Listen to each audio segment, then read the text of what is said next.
All right, good evening. Now I'd like to bring the regular evening meeting of the Township of Langley Council to order. And the first item is to adopt and receive the agenda items. Could I have a motion, please? Councillor Fox, second by Councillor Arneson. And show of hands, all those in favor? Opposed? And that carries. Next item is the adoption of the minutes for regular evening council meeting of July 24th and the public hearing meeting of July 24th. Councillor Fox moves it, second by Councillor Qualley.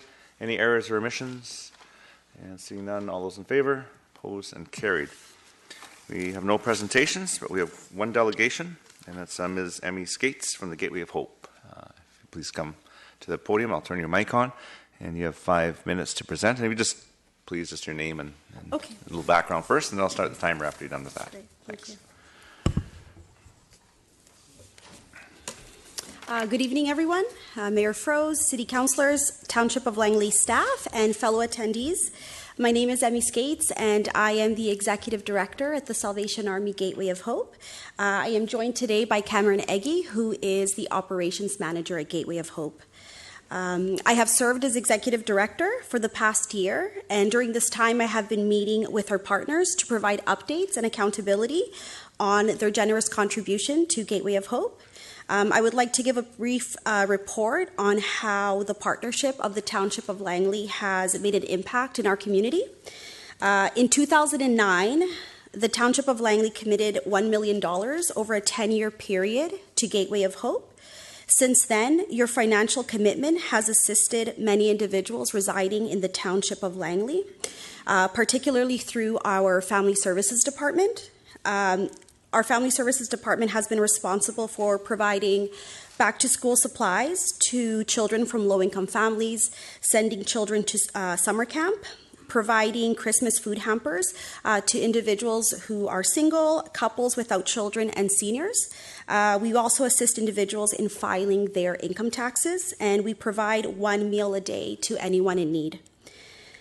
This year, we provided 350 children with back-to-school supplies, of which 31 of them reside or attend a school in the Township of Langley.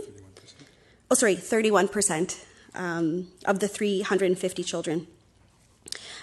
We provided 350 Christmas food hampers, of which 35% were given to individuals who also reside in the Township of Langley. Since 2010, we have seen a 12% increase per year in the services that we do provide at the Gateway of Hope. In 2016, we served 48,434 community meals at Gateway of Hope. This is a substantial increase to the 16,255 meals that we served in 2010. We also operate a thrift store in Aldergrove, which provides the purchase of goods at a low cost, benefiting those in our community, particularly the seniors in Aldergrove. We see this reflected most notably on senior discount days on Tuesdays, which is our highest day for profit. So we have a lot of seniors coming out. Homelessness is a growing concern in our community. As a response to this, we have doubled our shelter beds in the last year. And during our unusually cold winter, we tripled that capacity. On several nights, we had 115 individuals accessing our shelter beds. And as you may recall, when Gateway of Hope first opened in 2009, our initial capacity was only for 30 beds. What makes Gateway of Hope unique in terms of us being a service provider is that we are the only 24-hour facility offering support to individuals in crisis, and we are also the only facility providing sheltering services in the Langleys. With any funding or grant that comes with an end date, we must be proactive in preparing and sourcing for continued financial sustainability. Therefore, today we would like to request for Council to kindly consider an additional 5-year commitment of $100,000 a year once the initial 10-year commitment comes to an end. On behalf of Gateway of Hope, I would like to thank you for your support. You continuously support our organization, not only financially, but also through community support efforts. The Township of Langley has offered us the ability to continue to provide hope to those that are The Township of Langley has afforded us to provide the ability to provide hope to those most in need in our community. Cameron and I are happy to answer any questions that you may have. Thank you. Thank you. Councillor Richter? Yeah, you mentioned the 10-year commitment. I was on council when it first came through, and actually it revolved around the slot machines. Right. And the commitment was for as long as we were getting slot revenue, that slot revenue would be forwarded to you. However, they've taken the slot machines away. And my understanding is that the majority of those slot machines have gone to the casino in Langley City. So my question is, have you approached Langley City about getting that slot revenue that we were previously giving you? We will be approaching Langley City shortly as well. Great, thank you. You're welcome. Thank you. Any other questions? Well, thank you very much. I'd like to ask you, as far as emergency beds that you have, they're for adults only, I take it, right? That's correct. And are there any other services in either Langley that provide that type of service for an emergency shelter?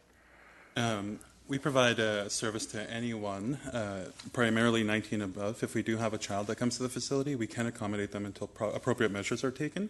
As far as emergency sheltering services in Langley, there is not another option except for 2 beds through MCFD supported funds for children in care. For 2 beds for children, but That's not right. for adults. Yeah. Okay. And we hear a lot about the homeless issue, and of course we see it in our parks and beside the streets and throughout the township and the city. Is there any way of knowing, how it's split? I know there's an issue in the city because it's so visible and it's a small, compact area with services available. But I also know we have quite a problem in the township. I've gone out personally with our bylaws to tour them and speak to people who are living outside. Is there any idea, any way of knowing what percentage, let's say, would that come through your shelter would be from the township and compared to the city? And do you service those from Surrey also? Is it from all over? Yeah, through our registered programs, we're able to easily track geographic areas, and that's why we're able to say 35 or 31% for these programs. In the emergency shelter, we rely heavily on bylaw interaction and the interaction of the outreach teams through the township and the city. I often speak with your bylaw and as well as city on where they're finding these individual groupings of camps, and so it would be very difficult to put a number on there. I would likely think that 60-40 would be a fair guesstimate. 60-40, which City, township. City, okay. Yeah, and that's just through conversations Okay. because we're not able to track geography for the individuals accessing the meals or the emergency shelter. Excellent. Like I say, I went up the one time, and it was not too long ago, when our bylaw officer was making contact with one of these people and was successful in arranging a time to meet at the Gateway of Hope, where this person was looking for some way to get some help. So that was a positive, and it's good that you're out there. So thank you very much. There are some more questions from council. Councillor Fox. Yeah, thank you, and thank you for coming. Obviously, you offer a very valuable service in our community.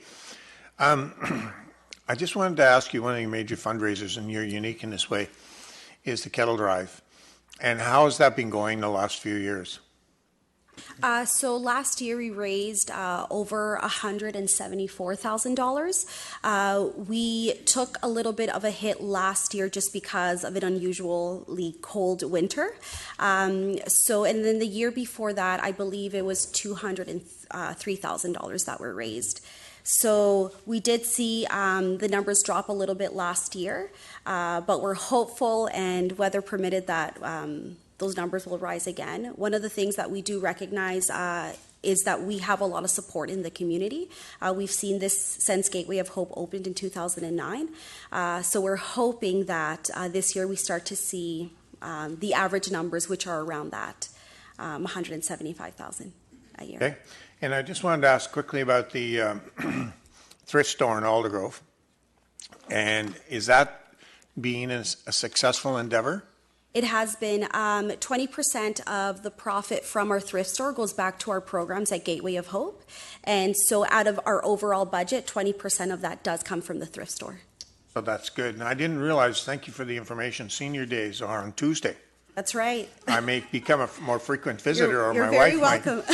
That's excellent information. So, There may be a dignitary clause that we can work out. oh, okay. There you go. And lastly, thanks for helping out the cruising yesterday. You had the In-N-Out burgers on the parking lot Yes. there, and a couple of other kiosks there on the parking lot. And I hope that the business going in the store was as good as it was outside the store. We were very happy to help and be part of that. Good. Thank you. Thank you. Councillor Arneson. Yes, thank you. Thank you so much for coming tonight. And I know you're in appeal mode because you have to be proactive about your funding. I certainly just say I have so much respect for what you do and really appreciate the fact that we have you in our community. And I know how difficult it is. I've gone to some of your events and, you know, just the sustainability of a project like that, especially when there's just more and more social need that you have. And so I really appreciate how much effort everybody puts into this as a total community benefit. So I just really want to say thank you very much for coming. And it's very helpful actually to have a little synopsis, like a little piece of paper that indicates all the things that you use the money for. So just, you're very much appreciated. Thank you.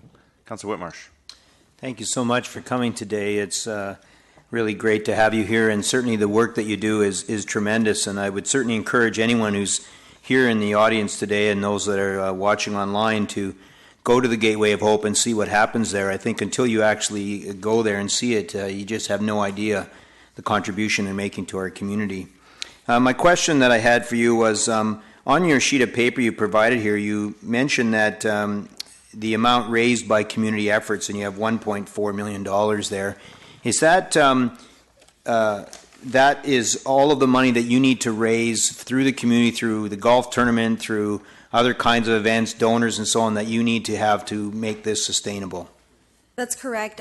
Gateway of Hope has an operating budget of $2.9 million. Of that $2.9 million, BC Housing provides us with $1.4 million to operate our shelters, and then the rest we have to fundraise on our own. So that comes through our golf tournament, our kettles, any other kind of event that we'll be doing, or partnering with other individuals such as Rotary Club. They've always been very supportive of Gateway of Hope, and then also through donations and also grants from Township of Langley and City of Langley as well. But the majority of that we do have to fundraise on our own. So the money that you have been receiving from the township is part of this 1.446? That's right. Okay, so approximately half the money that you need to operate Gateway of Hope is fundraised money, including the money comes from the township. That's correct. Okay, thank you. Thank you. One further question: when the Gateway of Hope was built and opened, 2009? So I remember the work that was put in to get it off the ground, to get something in the Langleys like that. So then there was obviously a large capital commitment. Has that been paid off, or is that still? How is that funded? Is that out of the does that come out of the operating for debt reduction, or where does that come from? The mortgage essentially for the building is part of the funding through BC Housing. So their commitment to us and our community is their portion helps pay for the mortgage on the building. Okay. And so we will come to a point in time in the future where that percentage of their input drastically reduces once our building is paid off. Okay. So operational, about 70% of their contribution is mortgge, and the rest is a little for operations. But we go above and beyond the operations through the part that we raise in the community. Yeah, so of that $1.5 million, 30% is operations that they provide. And once the building's paid for, it drops down. And of course the cost will as well. Sure, but then your costs go up in maintaining old buildings. But okay, great. Well, thank you very much for your presentation. Appreciate that. Thank you so much.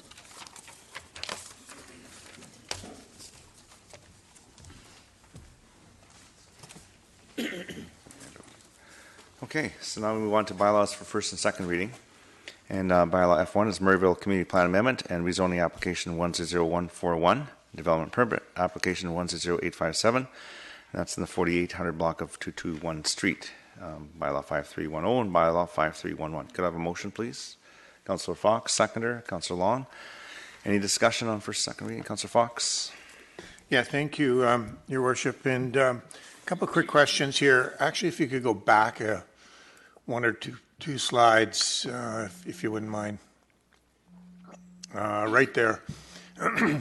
One of the issues that seems to always be a problem up in this area is the parking for W.C. Blair and the school district. Now, in looking at this particular application, I think that this applicant has responded to the parking regulations extremely well, side-by-side garages in the townhouses, et cetera, et cetera. I don't want the rest of this to become a parking lot accommodating the W.C. Blair, the school district, and the police. So I guess my question in terms of context is we have to ensure that W.C. Blair can accommodate their people and the school district can accommodate their people on their own property so that there isn't this overlap and people can't find parking to go to our recreation facility. So I know that at the top of it, 49th Avenue, there's going to be an access, a bulb, and then it will flow through. Is there a need, I guess through you to Mr. Seffi, to make sure that the school district is aware of the project and the fact that their folks can't park there anymore if they do already? Seffi? Yes, Your Worship, they are aware of the project. That's part of our normal process. We do make referral to the school district, and they are aware of the project. Okay. My second point is we received correspondence a number of years back about the north piece here, and there is a plan afoot because in Murrayville we take a community amendment contribution to create an overpass there. So the plan, looking at the garden at the north end, right adjacent to Fraser Highway, I think that's known as the Centennial Garden, if I'm not mistaken. Is that correct? Centennial Garden? Yeah, something like that. I guess called the Centennial Garden. Anyway, so the plan still is afoot to put an overpass there. Is that correct? That's correct. Okay, so I don't want to see that project potentially compromised because as we continue to grow, we still see people trying to skirt across that street, Fraser Highway. Yes, the barrier's there, but I see more people standing on that island, sometimes just waiting for a break in the traffic, and that overpass can't come soon enough. Thank you. Councillor Richter?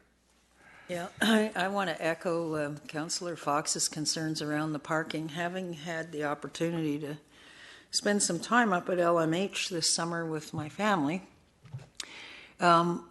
parking in that area, like the parking that's around the Blair Pool and where the old municipal hall used to be, it's full. It was full every day. Young families coming to use the splash park. But I think probably a lot of the cars were employees from the hospital. And so my question is, where are they going to displace themselves to? And are we ready for unintended consequences as a result of that displacement?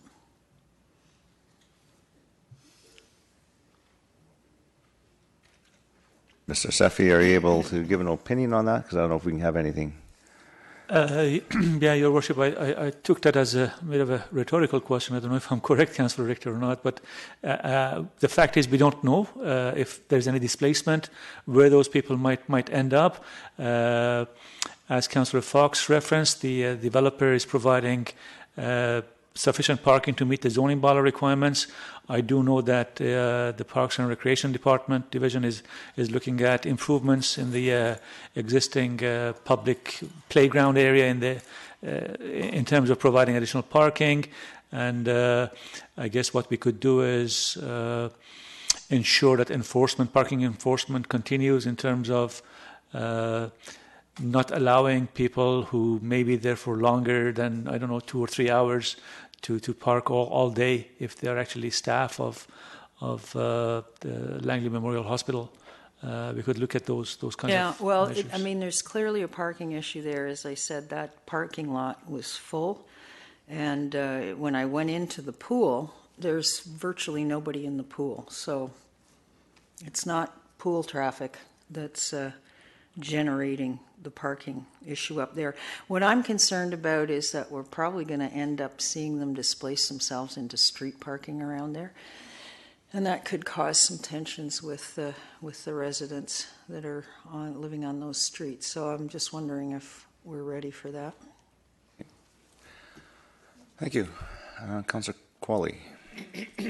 Thank you. I would also like to echo the parking concerns. I think the challenges with the RCMP and their vehicles is not RCMP vehicles, but staff vehicles is also a challenge. So I think there's several pieces contributing to the parking challenges there. So I'm not sure how we're going to address that. I just wondered how close we are. I think maybe I'm not correct in assuming through you, Mayor Froese, to Mr. Seffi, are we waiting for the overpass to be fully funded before it's built? Mr. Seffi? Well, typically, Your Worship, we would have to have the funding in place before we actually are able to proceed with the construction, the tender process. Yeah, sorry, that's what I thought. I just wondered how far away we are now from having that funded. Quite a ways away, Your Worship. The contributions, actually, it's not a contribution, it's a fee that is charged based on the requirements of the community plan, Maribel community plan, is not that great. Hasn't been updated for quite some time, and I don't have a good idea as to how much there is in there, but I do know that it's not even 25% of the need. Okay, thank you. Thank you. Councillor Arneson? Oh, yes, thank you, Worship. Yeah, I want to echo the concerns because in reading the staff report, when they had the informational session, there were a lot of comments and concern from the local residents there about the parking situation. And I know that from past discussions, it's rather expensive to have any kind of regulation because then you have to have somebody who's doing the enforcement. But I just wondered, in terms of our own township facility, if anybody's ever considered having like a decal or something like that you can put in your car that indicates that you're actually properly parked at one of our facilities for a certain amount of time, just because that would preclude others, I assume, from, being there on a regular basis. It may not be 100% effective, but at least it would be something in terms of registering to people that, that the parking is meant for a particular purpose and not just the overflow parking from other facilities in the area. Okay, thank you. So no further discussion. I'll call the question on F1.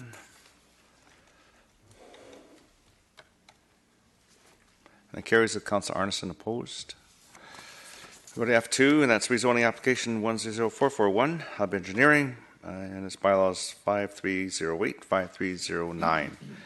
Could I have a motion, please? Councillor, I need a motion. Councillor, somebody, not everybody at once. Councillor Fox, and seconder? Need a second for F2? Councillor Sparrow, thank you. Discussion on F2? Councillor Long? It should be referred till after the public hearing. Yeah, fair enough. Discuss this with Mr. Backen, and first and second reading can proceed, public hearing. However, third reading could proceed after Brookswood official community plan has been dealt with. Mr. Backen, would it be appropriate to add that to the motion now as an amendment that this would proceed to third reading? We'd add it as an amendment. We actually have a standing direction to do so, that these applications are to await disposition of the Brookswood plan. Yeah. So there's a standing direction already. So that this will not proceed to third reading until Not proceed to public hearing. Public hearing. It won't go to public hearing until after. Okay, thank you. So we're just passing first and second reading now. Okay. Okay, that helps. Thank you. Councillor Fox? Yeah, I didn't notice it in the report, but I know the proponent in the hub had a public open house, and there was a lot of feedback. I know the original design had lanes, and there was a variety of different access issues and so on and so forth. They seem to have come to consensus on revising this whole scheme here, with it coming out on 35th Avenue. Do we know if they had another public input session or not? Mr. Seffi? No, Your Worship, it wasn't a requirement the first time. That was something that the applicants volunteered to do themselves, and there wasn't a second one. Okay, do we know in a transition from the first one to the second one, was there a reduction in the number of building lots? Do we know that information? I haven't got a record of what the first one looked like because it never really came to council, I don't think. That's correct, Your Worship. It was based on the information that the applicants received at the public information meeting. They elected to not proceed to council, but rather do a revision to the layout. And as I understand it, there was a minor reduction in the number of lots that are being proposed. Okay. And the last thing, there's a kind of an orange line right through the middle. It says a road dedication area. Can you explain that? I've never seen that. Right there. Yes, I think it may relate to an existing road allowance that would have to be removed and swapped in terms of the requirements by the developer to dedicate other areas for road purposes. Oh, maybe that's what's happening on the east side with the park area adjacent there. I don't know. Anyway, okay. Thank you for that explanation. Thank you. Thank you. Anything further from council? Seeing none, I'll call the question on F2.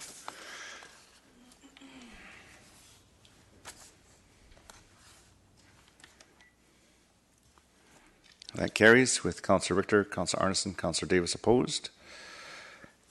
Excuse me. We go on to bylaws for consideration at third reading. H1 is rezoning application 100475, and this is bylaw 5278, Township of Langley on 30A Avenue. Councillor Long, seconder, Councillor Arneson. Discussion on H1. Seeing none, I'll call the question on H1. Carries unanimously. And move on to H2. This is official community plan amendment and rezoning application 100142, development permit application 100841, bylaw 5287 and bylaw 5288, Levitt Holdings Incorporated on Fraser Highway. Could I have a motion, please? Councillor Fox and the seconder. Is there a second to Councillor Qualley? And discussion, Councillor Fox. Yeah, we had a lot of input from the locals, I think pretty much surrounding this particular project on about 180 degrees. We're very concerned with the ongoing issues related to the operation of machinery and the lack of buffers, the lack of noise attenuation, and some lighting issues. In this particular project, I think that I see elements of this which are much more passive, but I don't see the whole project being more passive and more compatible. I have no difficulty with Levitt making their head office here.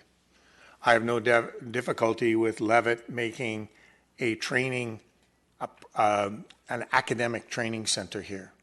What I do have difficulty with, based upon the input from the residents, is if they're having a practical training session, practical training here.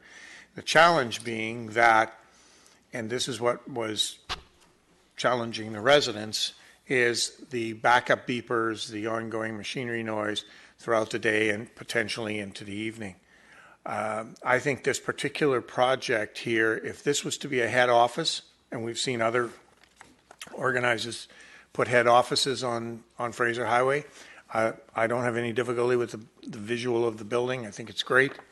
If they want to build an academic training session where they do all the theoretical material in the back, I have no difficulty with that. It's very passive, it's very compatible, and could work out.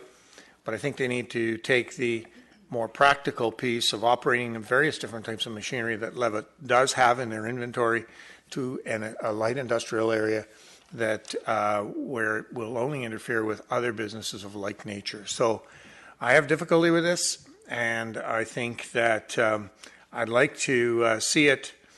I can't support it the way it is. I'd like to see it in the two contexts, but not the third one, that being the practical element. I'd like to see that go up to Gloucester or somewhere like that. Councillor Arneson. Yes, thank you, Worship. I guess similar, but on a different tack from Councillor Fox's notion about that. I actually wanted to refer this back to staff because in the event that Council is supportive of this going forward, I would think that the appropriate thing to do is to have an extensive sound mitigation plan. And that would have to be done by a qualified sound engineer, have to have substantive landscaping, an acoustic fence so that the people behind that area would be protected. But further to that, I would also like a condition precluding training on the weekend. So at the very least for 2 days out of the weekend, there wouldn't be any of these noises. So I would just like to have council consider that if we were supportive of that, that would be an appropriate 2 conditions to put on this application. Are you making a referral motion? Yes, thank you. Okay, is there seconded? And moved and seconded by Councillor Richter. So referring this to staff to address the concerns raised at the public hearing regarding sound mitigation and time of day of training is basically what you're asking for. So on that, Councillor Long. Thanks, Your Worship. I'm afraid to say I don't think that you can mitigate the concerns that I have with the rezoning, and sounds good to do sound mitigation, but I really don't think it's accomplishable. When you've got heavy, machinery beeping around, and you wouldn't want to impede. I mean, it sounds good, but you can't really impede the folks' business. If they're going to build, they're going to invest in that, they're going to have everything they need, and I just don't think it fits in the neighborhood. It was a lot different when it was a lumber yard, and now that was sort of inherited as an industrial use, I guess you could say, but the way that the community is developing, it doesn't appear to be the right place for any of that. So the referral is a good attempt, but I don't think that can be successful. It's just may as well just say no. Thank you. Councillor Davis, on the referral. Thank you. On the referral, I also have concerns. A lot of people talked about the water. If we refer that, a number of people had about the noise. Even one fella stood up and taped a recording. And I think that on a referral, if we that beeping sound goes a long way, and I think it can. I think there's more appropriate places for Levitt to have a training facility, and I think we need to retain the countryside character of it. So to refer it means that it'll go ahead and they'll still have beeping sounds, and no matter how, it's pretty hard to keep backup beepers. They're designed for safety, and you got to hear them, and you can hear them a mile away. So I don't think I'd refer the deferral. Thank you. Councillor Sparrow.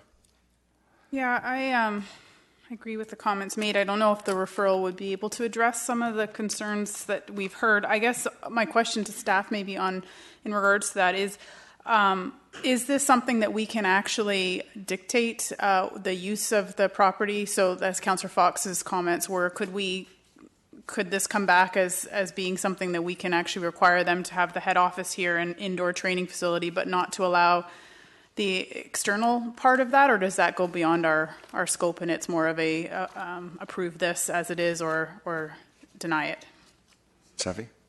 Your Worship, this is going through a rezoning and community plan, not a community plan amendment. Regardless, this is a rezoning, so council can restrict certain uses, and that could include, as an example, any outdoor training or learning of operating equipment, etc. So it could be accommodated. And the other way that the noise issue could be addressed would be through some kind of a noise mitigation measure, which we do have a bit of a precedence in Northwest Langley where there was concerns from adjacent residents, and a wall was ultimately imposed by council to be a requirement of the industrial activity. Right. Okay. Yeah, I do recall that. I guess my concern is that the sound mitigation, as Councillor Long, I think it was Long or Davis, sorry, I forget who said, that, being able to control that and have that not be an effect on the neighborhood, I think would be difficult. I think maybe Councillor Fox might be onto something in regards to having this be, the upgrades that I think the neighborhood would see by removing, some of the lighting aspects and things like that were concern, and creating this to be a head office with an indoor training facility may address the concerns of the community. I certainly think that the external part of things where there was that training aspect is something that, even with a sound barrier and some increase in landscaping, would still be an effect, would have a negative effect on the community. So maybe I will support hearing more from staff on Councillor Fox's idea of having this be an improvement of the head office and indoor training facility, but not allowing, if that would be included in this referral, but not allowing the external part of the application. Thank you. Councillor Qualley? Thank you. I'm not going to support the referral because I don't think that sending it back is going to get the result that we need. I think that beeping, I don't think there's a wall or a landscape buffer that will mitigate the beeping, and that beeping is kind of crazy making. I'm not sure that I could listen to it 5 days a week, never mind 7. So I'm not going to support the referral, but I'm probably also not going to support the application. Thank you. Councillor Whitmarsh? Yeah, I'm not going to support the referral. I don't think that the expansion into training and maintenance is this is not the right location for it. And as a result of that, I don't think we should waste staff's time in trying to figure out how to mitigate things when it's not the right use for it anyways. So I won't be supporting the referral. Thank you. Any further discussion on the referral? Seeing none, I'll call the question on the referral. H2. And the referral fails with Councillor Richter, Councillor Whitmarsh, Councillor Qualley, Councillor Sparrow, Councillor Davis, and Councillor Long opposed. So back to the main motion. A speakers list here. Councillor Whitmarsh. No, I'm Councillor good. Davis. Sorry. Main motion. Councillor Qualley. Thanks. I just would like to reiterate Councillor Fox's comments. I think if this was the use of office and their head office, I think I could totally support it, but it's the outdoor training piece with the safety beeping that is a problem, the light pollution. I mean, there's other pieces that aren't perfect, that's for sure, but I think if they were to come back just with the sort of the office use, I could definitely support it, but the outdoor piece makes it really difficult for me to support. Okay, Councillor Richter. I agree. I think it's an anomaly to have this in this particular area, and if it was just the office, it would probably be fine, but it's clear from the feedback we got at the public hearing that it's very intrusive to have a training facility there. Thank you. Councillor Long. Well, Your Worship, I think we might need to ask staff's advice then on this, because I think we all can concur that it's not a good spot for the training facility. But would the proponent be able to come back and omit that part, or if we vote it down now, that's the end of it? Maybe we can get some advice, because it sounds like we could say, okay, there cannot be any outdoor training facility, but the rezoning would be considered. I guess that's the question I'm asking. Mr. Seffi. I mean, it would be better. I would think prefer they'd have to reapply if this I goes guess they down. could reapply, right? Yeah, Mr. Seffi. Your Worship, there wouldn't be a need for reapplication. Staff has not had a discussion with the applicant in terms of what that might look like and whether it's something that they wish to proceed with. However, if it was referred to staff, if the application was referred back to staff to have that discussion with the applicant, we can certainly have the discussion. And if the applicant decides that, in fact, that is something that could work for them, we would then amend the zoning bylaw, the language of the bylaw, the permitted uses, such that it would then meet council's objective of having an indoor training facility as opposed to an outdoor facility. Well, I think in fairness to the applicant, I would entertain that motion, Your Worship, but it'd have to come back to council. We'd have to be very clear on what adjustments are being made to address all the concerns that we have. Isn't that what we just did? Not really. there was talk about mitigating the sound and keeping the training facility there, but I think I'm hearing that there would not be any outdoor activities. And that staff discussed the concerns with the opponent and defer it for 1 week. Why not? So we went through a referral process, which could have been amended. It wasn't. It was defeated, so this is basically the same thing. However, if this is defeated, then the applicant has the opportunity to come back, or is there another way we can word another referral? Because it's basically a referral. Your Worship, the subject matter of the referrals may be different. The first referral, the subject matter seemed to be to address all the issues raised at the public hearing. It seems that council may have made a decision, so it may be to refer the matter to staff to discuss restricting the uses to office uses and indoor training facilities, thereby precluding any outdoor training or other outdoor activities. Okay, so if that's a referral that you wish to move, is there a seconder? Councillor Qualley seconds that referral. So discussion on that referral. Councillor Sparrow? Just a question in regards to process. So if this goes back, staff works with the proponent, they come back with basically a new application, would that then go to a public hearing for public input to find out if that's addressing the concerns, or would we just be basing our decision off of the previous public hearing and the new the new amended, I guess, application? Your Worship, there wouldn't be a need for another public hearing because it would simply be an amendment of the existing application. The existing zoning bylaw would be amended based on the feedback received at the public hearing regarding noise and council's direction to have the proponent consider something else. And that would essentially be an amendment to the existing zoning bylaw. Okay, and then we would still fall under the cannot receive new information procedure then as well. So we wouldn't be able to hear from the public if that was addressing the concerns or any of that sort of thing.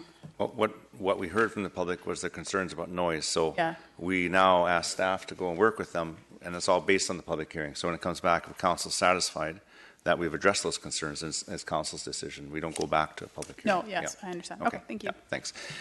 Any other discussion on that? I'll call the question now on H2. Oh, I'm sorry. Just cancel the vote, and I had one more slow on the switch, but he's there. Councillor Davis, you're up. Okay, I was slow. The problem with referring it, again, is we're just changing the zoning. So I'm just wondering if a head office on that piece of property is going to fit the rural character of the area. And there's going to be more traffic and more, that's what I'm concerned about, the next step. And then, you know, I could just see if I could see equipment driving on the other piece, and I could see it I think we're just to me, it's just not the right place for a head office. And so I don't think I'll refer. Okay, thank you. Thanks. No further discussion, so I'll call the question on H2 referral. And the referral passes with Councillor Richter, Councillor Whitmarsh, and Councillor Davis opposed. We now move on to bylaws for first, second. Oh, there are none for first, second, third reading. We go to bylaws for. Sorry, I'm jumping around here. I got to turn the page and get back on track. Final adoption. Here we go. I1, Official Community Plan Amendment and Rezoning Application 100089 and Development Permit Application 100683, Bylaws 4932 and 4933. So we're going to motion on the bylaws. Councillor Long, a seconder. Councillor Sparrow, discussion on the I1, on the bylaws. Seeing none, call the question.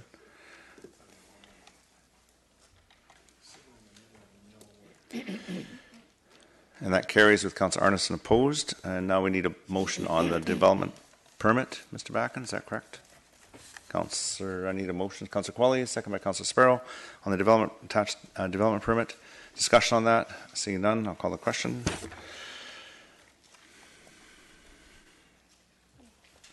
Carries with Councillor Arneson opposed. And so now we move on to the Mayor and Council report. So I'd like to welcome everyone back after their, at least we had a bit of a summer break. Hopefully everybody else had a chance to get away and enjoy this warm weather that we had, and hopefully you're able to avoid the smoke. I know it's been a very unique summer, and I know we had police officers and firefighters in the Township of Langley that spent many hours assisting where required and with the fires, and we do appreciate all the work that they've done, and see the fire chief here. If you pass on our council's thanks to the firefighters who've been up there. And are there still any up there, still working up there? No, all back now. And I know police officers were up there just as recently as a week ago. So certainly do appreciate all the help that we could provide from the Township of Langley. Also, today is the anniversary of 9/11 that happened in New York and other places throughout the United States in 2001, and many innocent people lost their lives on that day. And I think our world changed on that day, and it was a sad day, and I know everyone's been thinking about it today at some point and kind of remembering where we were on that day. I think it's one of those events that we always remember where we were. And so there are many brave acts by civilians and firefighters and police officers, and we certainly don't want to forget what happened on that day. On Tuesday, August the 22nd, was the BC Cranberry Field Day at Fort Langley, and I was able to attend and learned a little bit more about cranberries. I didn't know, other than the fact that they go really good with turkey. But the BC Cranberry Marketing Commission and the BC Cranberry Growers Association put the field day on Coast Cranberries Farm on Allard down in Fort Langley. And it was a great event, and like I say, I learned a lot about the cranberry agriculture, and it's a big industry in the Township of Langley. It's becoming a very large industry, and a lot of new technology emerging in that industry. On August the 22nd was also the 72nd anniversary of the Independence Day for the Republic of Indonesia, and Council General Sri, I can't pronounce this, Wiljeng, invited Debbie and myself to attend. I went to Vancouver, and it was a really colorful, wonderful event to showcase the Republic. And I know Canada has great relations with Indonesia, and it's great to be out there and support this. On Thursday, August 24th, was the 5th Annual Langley Hospice Garden Party. This is an important awareness and fundraising event that supports the Society and its goal to provide individuals and families with quality palliative and bereavement care and support programs and services. A great event. It was a nice evening, and I know they're very excited about the new hospice that they're ready to start building very soon on the hospital grounds. The Tournament of Hope was held on Wednesday, and we've had the Gateway here as one of your major fundraisers that you mentioned for the Gateway of Hope. And it was on September 6th, and had a great time golfing with my colleagues. We didn't keep score. We felt about halfway through. Isn't that right, Councillor Whitmarsh? We felt we were doing so well that we stopped keeping score, and had a great time, and I know some money was raised there, so great for all the work that you do. I quite enjoyed the day. The Philip Jackman Spray Park Expansion Open House was held on Saturday in the pouring rain at Philip Jackman Park in Aldergrove, and several residents attended and asked questions and provided their input. This is going to be a fantastic little spray park. As we all know, the new Aldergrove Credit Union Recreation Center will be replacing the outdoor pool, but in its place there'll be an expanded water spray park that's free to everyone, and so just getting input from the community on what that should look like. So it was good to see that. On Saturday, September 9th, was also the inaugural Langley Good Times Cruise and Car Show in Aldergrove. And it was a great event and very well attended. The weather didn't cooperate, but I don't think too many people were complaining that it was raining. We need the rain so bad that actually there were smiles on everybody's faces, and it was a warm day. Everyone was having a great time. And I'd like to thank the cruise-in organizers, the township staff, the RCMP, the fire department, and the army of volunteers who ensured that the day was a huge success and raised money for several local charities. And I had the job of picking the mayor's choice, and I picked that 1935 gray Ford Roadster, which was absolutely, I just fell in love with it. It's absolutely beautiful. So it was nice. There's almost 800 cars registered in this, and I believe Council Sparrow had your little red Mustang in there, and saw your Mustang. So great event, first time. Sorry, what was that? Sad you didn't pick my car. I know. Well, maybe it would have been, Next year, yeah. Pick your car next year. But a great event, first time in Aldergrove. I know there'll be some debriefing and some lessons learned to put on an event of this magnitude. To close down Fraser Highway for a full day has not been done before that I know of. It's been done for an hour or so, maybe for a parade, but not for all day. And certainly was a good day and a good event. Smiles all around, and we even got a picture with Elvis. He was out there singing his heart out all day long. So, great event. Upcoming events on Thursday, September 4th, Women in Business, and on no, it doesn't say where it is. Do you know where it is? Anybody know? All you Cascade. Okay. Chamber of Commerce event. Thank you. So you can find information on the Chamber of Commerce website. On September 16th is a BC Thanksgiving Food Drive and Barbecue. And September 16th is also the Riverman season opener at George Preston Arena. So with that, that is my... It's also September 16th is Campbell Valley Park. Oh, is that the country celebration? At country celebration? Yeah. Okay, Councillor Long, you can talk about that. That is in your committee at Vetro. Right, and so yeah, please come out to Campbell Valley. It's Saturday and Sunday, right? And because we're celebrating our 50th anniversary of Metro Parks, there is no admission. So there's no excuse to come down. You can park for free and enjoy the fair for free. So come on down to Campbell Valley Park. It's been going on for over 20 years, hasn't it? Because I know we used to. It is one of the best, the most successful country fairs in our region. Yeah. I used to bring my little kids there. Now they're not little anymore. Yeah. Also, Metro report on the Regional Planning Committee and Agriculture Committee, and the census has come out, and the census has given us starting to get more and more data, and they reported on the agriculture census throughout Metro Vancouver. Langley still is in Metro Vancouver, has the most farming activity, and some interesting things. We've seen a drop in the number of farms, and I think we're seeing some consolidation of farms that is having an effect on the number of farms. Also, probably one of the reasons, I'm kind of guessing, I don't have any data to back it up, is that some of our urban containment area used to be farmed, and now those farms are being developed into housing and part of our Willoughby plan and Brookswood plan. So there's certainly losing the number of farms. However, some highlights, I've just to point out a couple of highlights. Our farm gate sales were $340 million in 2016, and that's up from about $277 million 5 years ago. Also, the profitability of farms, I mean, this comes from Census Canada, but the ratio of expenses to revenue has come down a little bit, so you can see there's more profitability. And the dollars per acre has increased quite a bit in the Township of Langley. So obviously you can see like cranberry farms, blueberry farms, poultry farms are becoming more intense farming. So the dollars per acre revenue is higher than in other regions of Canada, of course, when you compare it to some of the other regions. So there's some highlights there. But also, farmers are getting older, because I know David Davis is getting a little bit older. So, it talks about the age of farmers and this aging. But I think it's because all these aging farmers, they all started out as young farmers at one point, and a lot of interesting statistics to mine through, and a lot of good information. But it was good to see that our farm gate revenue in the Township of Langley is still the highest in Metro Vancouver, and it is increasing, which is very positive. And all that money is revenue that comes back into our economy and provides for jobs and that sort of thing. So just a little bit of a highlight on that. And I did provide Council a copy of the Metro Vancouver report, and there's probably more data online. I think the wineries help. The wineries help. Oh yeah, the wineries definitely help. So more diverse agriculture happening. Yeah, it's definitely changing.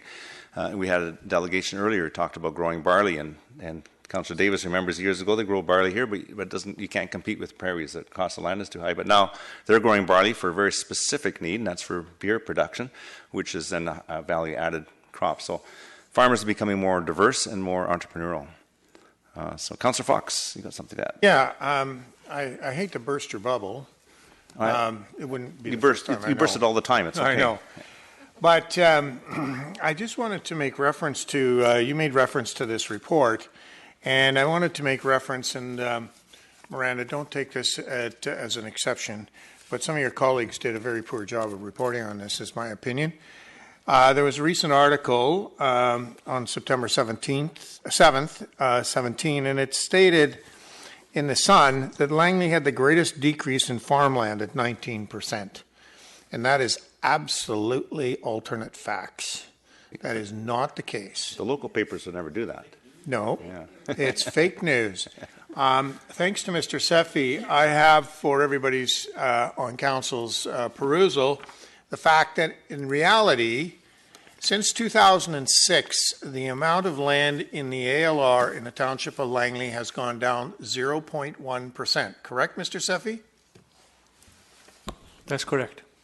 So I don't know how they came to 19% when it's gone down, and it's very evidential by the statistics, and they're all outlaid here, that they went down 19% according to the farmland. If it went down 19% in the last year or 5 years, that would have meant that 94% of the Township of Langley was in the ALR 5 years ago, and 94% was never in the ALR. It's been basically hovering at 75% since 2005 when I became a member of council. So, although this particular report is very good, it does shed a very positive light. I would like to have our communications personnel write to the two authors, Ms. Saltman and Mr. Mooney, and correct them. And I would hope that their apology would be forthcoming in a future edition of the Vancouver Sun, and that they would in future report that accurately. It's the last sentence in the fourth paragraph on that particular report on September 7th, 2017. I think what they did was they took the number of farms that have decreased. The number of farms is decreasing basically throughout Canada, and it's a trend that's been going on for a long time, and throughout Metro Vancouver, but not the farmland. You're correct to point out that farmland is still the same, but the number of farms. But when you look at the number of farms that are there, their efficiency has gone up. There's more dollars per acre, so obviously there seems to be a trend of some consolidation. And you know, as all statistics are, you can mine and pull out all kinds of different numbers. And but the number of farms have gone down, but not the amount of farmland, and that's critical. That's a very important piece, because that one sentence there, with a grand total of 10 words, sheds a very negative light on this council and previous councils, and the emphasis that we're trying to put on, which is a strong sense of preservation of farmland. And since 2005, to go down 0.1% to farmland is actually an admirable amount. And there's still pieces of land that we could put in to increase that if we chose, and we... There right. you go. That's right. So yeah, we potentially have put some in just this afternoon.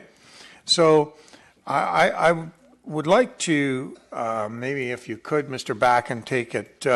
Bring, I think, direction to our media personnel, and maybe Ms. Gadigal could do a little correctiveness in the wording of that, and say maybe a little report on this, and say, you know, we've done a fairly decent job of trying to maintain farmland. We have decreased the number of farms, but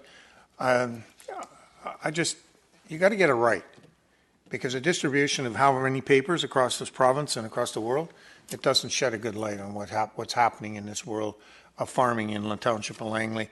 And Councillor Richter and Councillor Davis, you should be the ones that are cheering this on, because you're the ag and economic development reps. So okay. Go for it. So, and as I pointed out, the farm, you know, when you look at the numbers, the farm gate sales, just to compare, in over 15 years, Township of Langley has increased by 67% as compared to 37% in Metro Vancouver. In farm gate sales increase in 15 years. And in 5 years, 23% over 21% in Metro Vancouver. So we're doing very well. So I think we can take that as direction. Councillor Richter. Yeah, I don't want to burst Councillor Fox's bubble, but just in looking at this information, this is about ALC approvals or denials.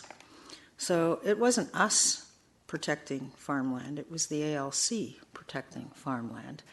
And we've had this discussion earlier today. In fact, we even had a reverse decision. We send everything through to the ALC for them to make the decision. So Well, it's still the same. Well, Well, okay, but it wasn't us doing the protecting, it was the ALC, which means they're doing what they're supposed to do. I did have a couple of questions on your report, Mr. Mayor. Number one, through you to staff, the Ag Advisory and Economic Enhancement Committee had recommended to Council, and Council did agree, that we would get Kent Mullinex of Kwantlen to apply his agricultural model to the township. I'm just wondering, has that study started yet? We believe it has. We've made contact with Mr. Melinex, but we haven't heard back recently. Yeah. So we don't know if he started or we do, or Well, we made contact with him to ask him to start the study, but we don't know if he did or not. actually started it. Okay. And the second question that I had, did Metro Vancouver take into consideration the allure of growing marijuana? Because the ALC has said marijuana is a viable crop and it will be legalized federally. I'm just wondering how much farmland is going to be siphoned off for that new endeavor. So what this report was a report on the Canada Census. Now, I'm not sure if the census asked that question on marijuana production in British Columbia, but the report that I was referring to came to our committee as a report on the census numbers. So we'd have to find out if the federal government actually asked that question. So I have no idea. So, but is that something that maybe you could take back to the Metro Ag Committee that should be looked into? Because it would be pretty bad if everybody started growing marijuana. Well, that's up to and Agricultural stop Land. growing food. But the Agricultural Land Commission has made it clear that marijuana, once it's regulated by the federal government and get through that, can be grown in agricultural land. So I don't think we have it's a approved agriculture product. So I don't think we can ask that question. I mean, it's no different than growing flowers. I suppose you don't need too many of those. Yeah, South Langley, they're doing it's a great business down there. They're already growing it. But I will ask all the questions. Councillor Davis. With all this talk, I thought I'd better get my 2 bits in here. I think the important thing about agriculture is that we are losing our family farms in Canada, and not only in Canada, in the township of Langley.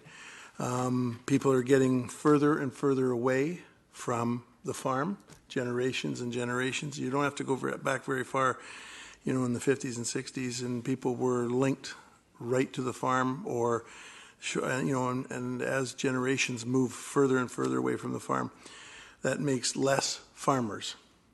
And I think that Mayor Froese is right. The amalgamation of farms, somebody buys the neighbor out, somebody's buying the neighbor out. It's just like in dairying in the township of Langley.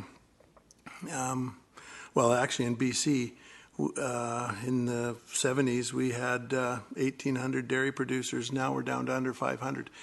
So your numbers go down. Same amount of cows, same amount of milk, but just that leads me on to we had a contest, Eat Local, here in the summertime, and Mayor Froese and I were in on it. And for a week, we went around and we tried to find all the little local shops here and there. And one thing that I did notice on about the 3rd day is you can't buy junk food when you go to certain stores, like the Turkey Farm or the Kensington Prairie.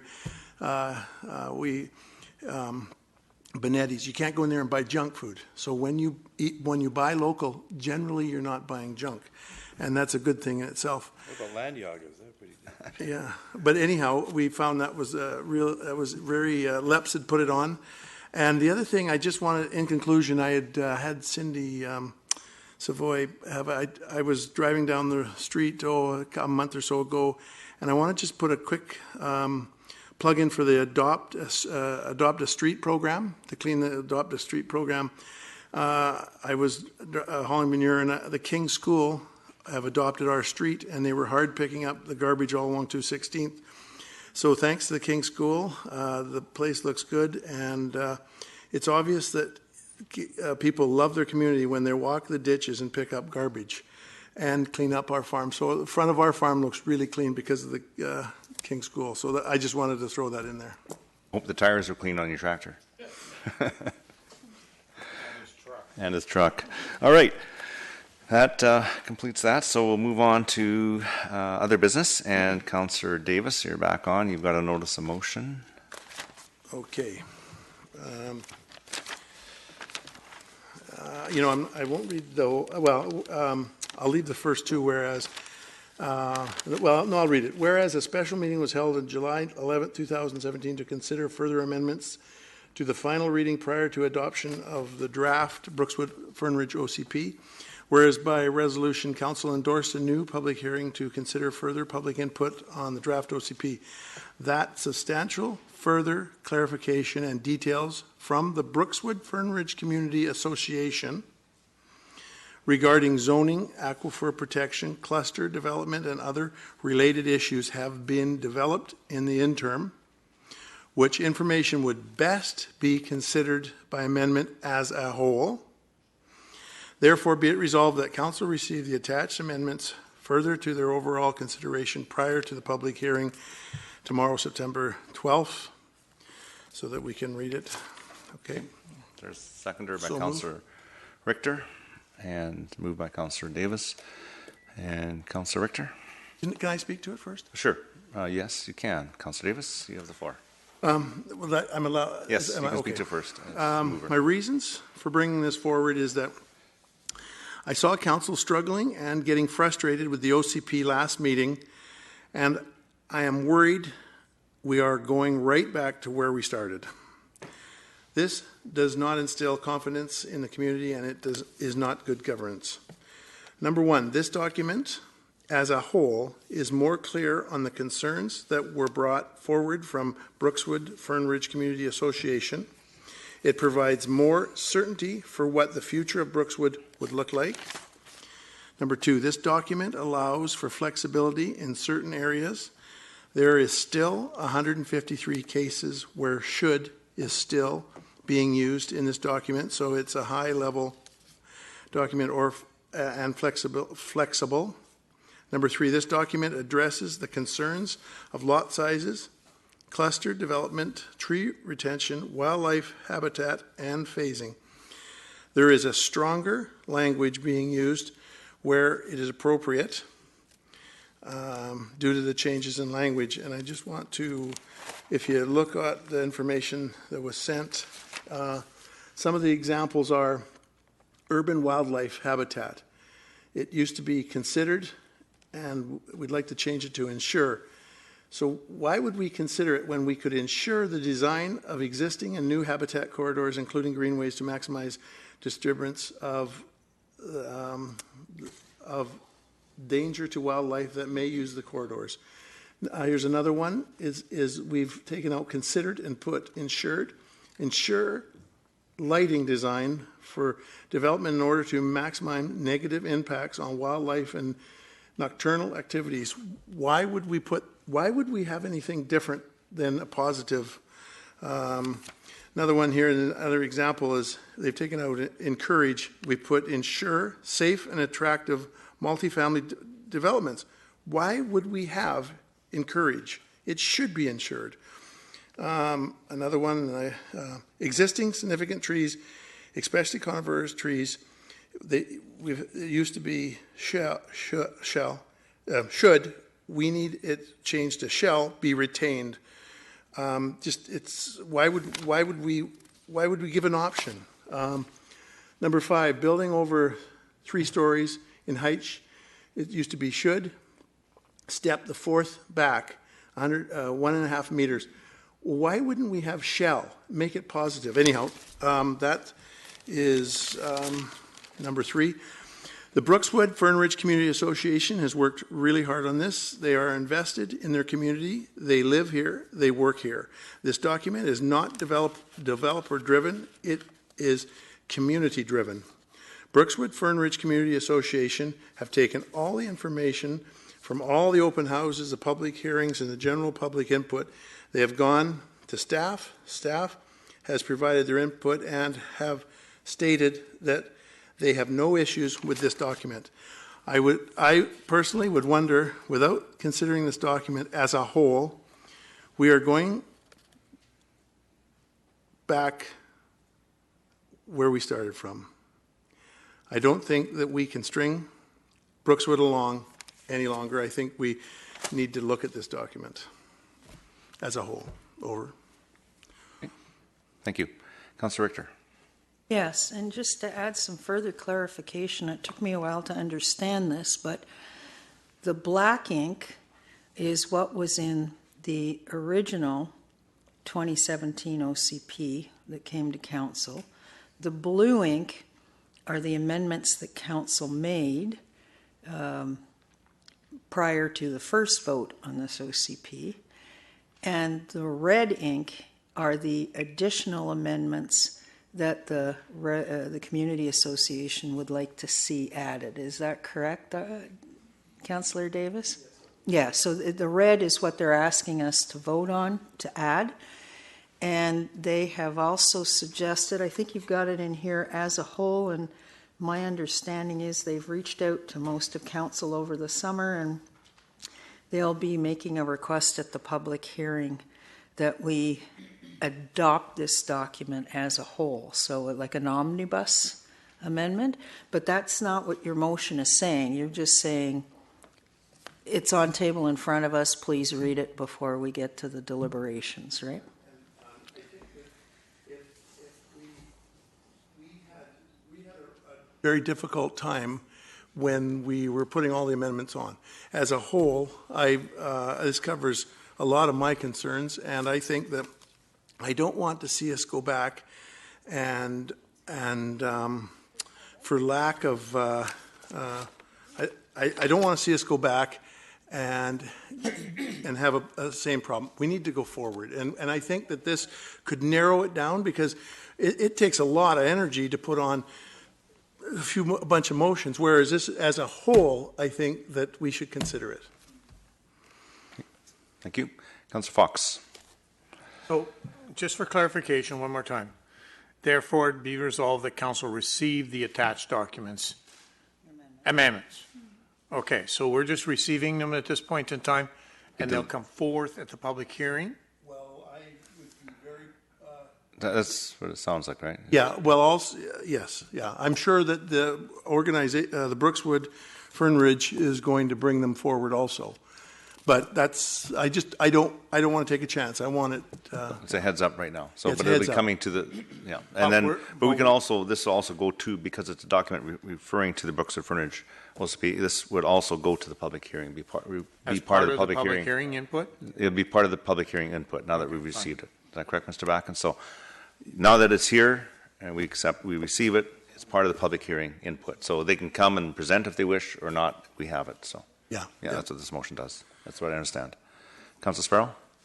So we're just basically... Yeah, okay. Oh, okay. So that's what I was really confused of. I actually, for some reason, don't see the motion anymore. I read it, but now it's no longer on here. It's weird. It's disappeared.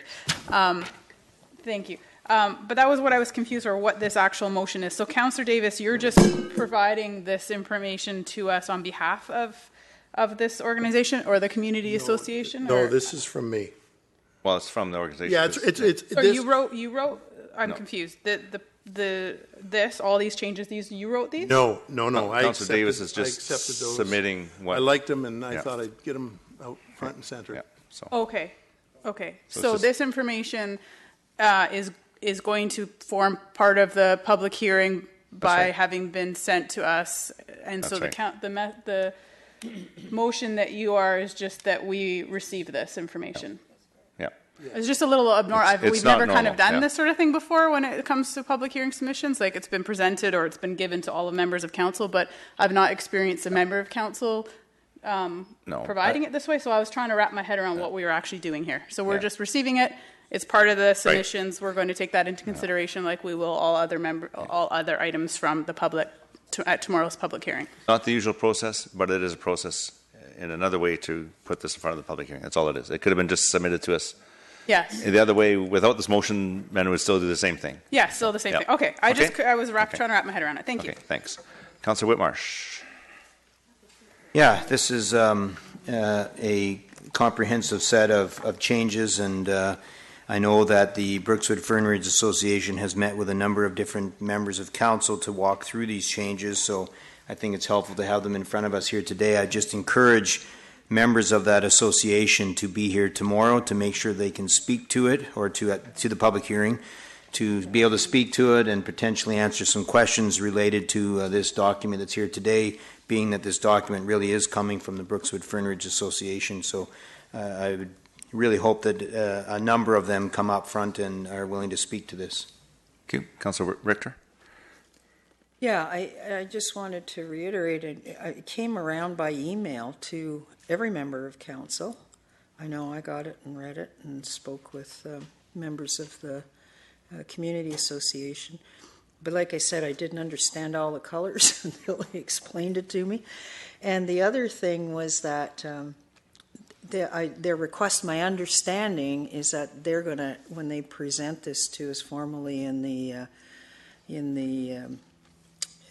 public hearing, they're going to suggest that we adopt this as is, sort of like an omnibus type of amendment, which I don't think we've ever had before. So I thank Councillor Davis for bringing it forward and giving us the heads up on this.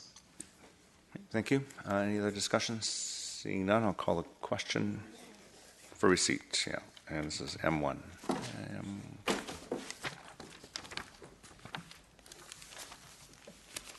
Carries unanimously. Is there any other business? Oh, Councillor Whitmarsh. Yeah, I'd like to, I'm not sure if it's the right way, but to bring a notice of motion to refer the request from the Gateway of Hope to the 2018 budgeting process. Okay. Thank you. Any other business? Councillor Qualley? I have a question, perhaps, through you, Mayor Frost, to Councillor Arneson. On the August 24th, the distribution list, there was a letter from Fraser Valley Regional Library about some funding changes. Do you recall that? Okay, I know you're still on the board, right? Yes, I am. Okay, just maybe when you get a second, if you could look at that. I was just curious what that meant for our local libraries, so it's not critical. I was just curious about the impact on that. Thank you. August 24th? It was in distribution then, yeah. Okay, thanks. Okay. Any other business? Termination. Councillor Long moves termination. Councillor Davis seconds it. All those in favor? Opposed? Carried. Thank you very much.